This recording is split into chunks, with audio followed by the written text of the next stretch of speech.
Əziz abituriyentlər, əziz şagirdlər və məzunlar, hər birinizi xoş gördük. Artıq 2 gündür ki, Dövlət İmtahan Mərkəzi imtahan vaxtını açıqlayıb.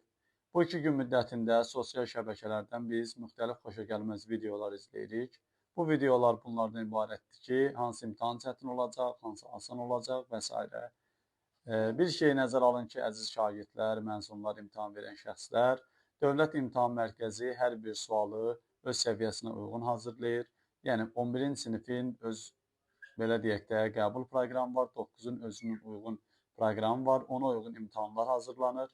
Yəni burada biri çətin, digər sadə elə bir məsələ yoxdur. Panikaya düşməyə ehtiyac yoxdur. Bu tipli videoları izləyib həyəcan keçirməkdənsə bu vaxtdan istifadə edib imtahana daha ciddi hazırlaşın. Yəni bir şey nəzərə alın ki, hər istər 9-cu imtahan olsun, istər 15 mart olan buraxılış imtahanı olsun. Yəni bunlarda sual tipləri eyni olacaq.